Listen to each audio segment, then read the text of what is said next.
በዛሬ ቪዲዮ ኤአይን ተጠቅመን እንዴት ብር መስራት እንችላለን፣ እንደዚሁም ኤአይን ተጠቅመን እንዴት የተለያዩ ስራዎችን እንደሚያግዘን አሳያችኋለሁ። እንዲሁም ኤአይ በአሁኑ ዘመን በጣም አስፈላጊ ስለሆነ ሁሉም ሰው ሊያውቀው የሚገባ ነው። በመጀመሪያ አዲስ ኤአይ የሚባል በአማርኛ እንዲሁም በኦሮምኛ የሚሰራ ኤአይ ላሳያችሁ። በጣም አስገራሚ ነው። በጣም ደስ የሚል አውቶፑት ነው የምታገኙት ማለት ነው ከዚህ ኤአይ። ስለዚህ ይኸው እንደምታዩት እዚህ ጋር በጽሁፍም ከፈለጋችሁ የፈለጋችሁትን እዚህ ጋር አሁን ለምሳሌ የስራ መልቀቂያ ደብዳቤ እንዴት እጽፋለሁ ነው የሚለው። እስቲ እሱን ኤአይ ራሱ እንዴት የስራ መልቀቂያ ደብዳቤ እንደሚጽፍልን አሁን እያየን ነው። ይኸው እየጻፈልን ነው ማለት ነው። በሰከንድ የምንፈልጋቸውን ነገሮች ኤአይ ይጽፍልናል ማለት ነው። ነገር ግን ኤአይ ላይ ዲፔንድ መሆን የለብንም። ኤአይ እንደ አሲስታንት እንደ ረዳት መጠቀም አለብን ማለት ነው።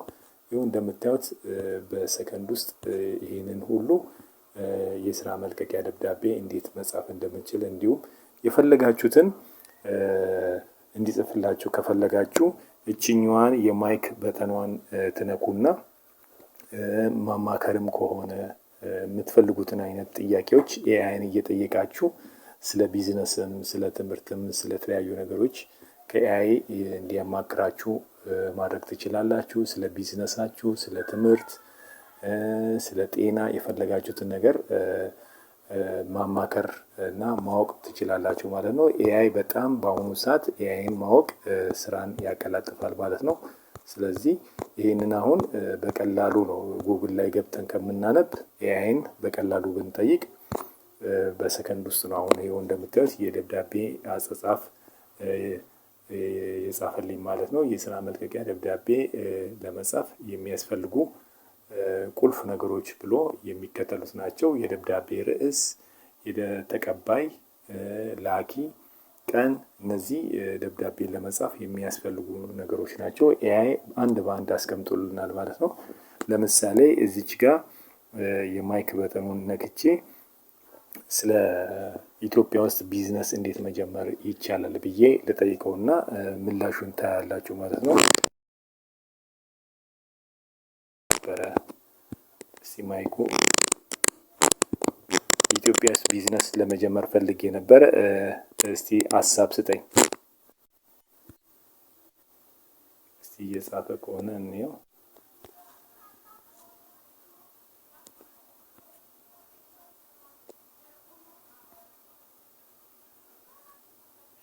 እስቲ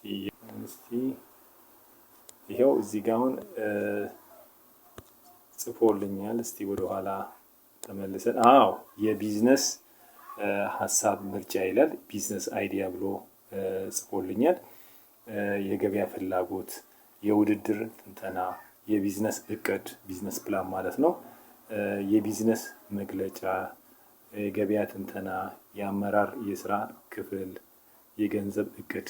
ያው እንደምታዩት በሰከንድ ውስጥ ነው ስለ ቢዝነሶች የጻፈልኝ። ህጋዊ የምዝገባ ፍቃድ ማውጣት እንዳለብን፣ የንግድ ምዝገባ ማድረግ እንዳለብን፣ የታክስ የመታወቂያ ቲን ነምበር ምናምን ቢዝነስ ሲጀምሩ ኢትዮጵያ ውስጥ ኢትዮጵያን አስመልክቶ ነው ይሄ ስለ ቢዝነስ የጻፈልን ማለት ነው። እንደዚህ እየጻፋችሁ መጽሐፍ ሁሉ መጽሐፍ ትችላላችሁ። በመጨረሻም ደግሞ አንድ እንዴት እኔም ብር እየሰራሁበት ያለው መጽሐፎችን በማዘጋጀት በኤአይም ቢሆን በራሳችሁም ጨምራችሁ ኤአይ ላይ ብቻ ዲፔንድ ሳትሆኑ የምትሰሩት ቢዝነሶች አሉ ማለት ነው። ስለዚህ እንዲህ ያን ነገሮችን ጽሁፎችን በአማርኛም በእንግሊዝኛም በኦሮምኛም እያዘጋጃችሁ በመጽሐፍ መልኩ መሸጥ ትችላላችሁ ማለት ነው። አሳትማችሁም የዲጂታል መጽሐፎችን ማዘጋጀት ትችላላችሁ ማለት ነው። ስለዚህ እንደዚህ አይነት ስራዎችን መስራት ይቻላል ማለት ነው።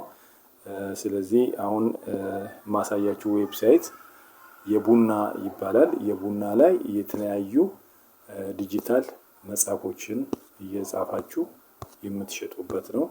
ስለዚህ ወሱ ቡና.com ይባላል። እዚህ ላይ የተለያዩ ዲጂታል ፕሮዳክቶችን፣ ጋይዶችን፣ የተለያዩ መጽሐፎችን፣ ፊክሽኖችን እንዲሁም ፊክሽን ያልሆኑ መጽሐፎችን ስለ ቢዝነስ፣ ስለ ኦንላይን ቢዝነስ፣ ስለ ዲጂታል ማርኬቲንግ የመሳሰሉትን በኤአይም በታገዘ የራሳችሁንም ደግሞ ጨምራችሁበት በኤአይ ብቻ ሳይሆን የራሳችሁንም ልምድ በመጨመር መጽሐፎችን ጽፋችሁ ዲጂታል ፕሮዳክቶችን የምትሸጡበት ነው። ኢትዮጵያ ውስጥ ነው የሚሰራው፣ በባንክ ይከፍላል።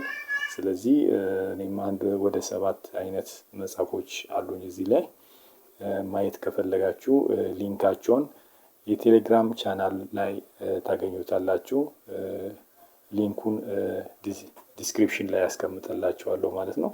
እዛ ገብታችሁ ቼክ አድርጉት። መግዛትም ከፈለጋችሁ ስለ ዲጂታል ማርኬቲንግ፣ ስለ ዩቲዩብ እንዴት መስራት እንደሚቻል፣ ቢዝነስ እንዴት መጀመር ይቻላል የሚለውን ሁሉ ማየት ከፈለጋችሁ እዛ ላይ ገብታችሁ ማየት ትችላላችሁ ማለት ነው። ስለዚህ ኤአይ በዚህ ዘመን በጣም አስፈላጊ ነው። እስቲ ይክፈትልንና እነዚህን በኤአይ በማታገዝ መጻፍ የምትችሏቸው የተለያዩ ሪሰርቾች፣ የተለያዩ ጽሁፎችን በማዘጋጀት የተለያዩ ኢቡኮችን፣ ጋይዶችን በማዘጋጀት እዚህ የቡና .com ላይ መሸጥ ትችላላችሁ ማለት ነው። እስቲ አንዴ ይክፈትና ላሳያችሁ። እየከፈተ ነው።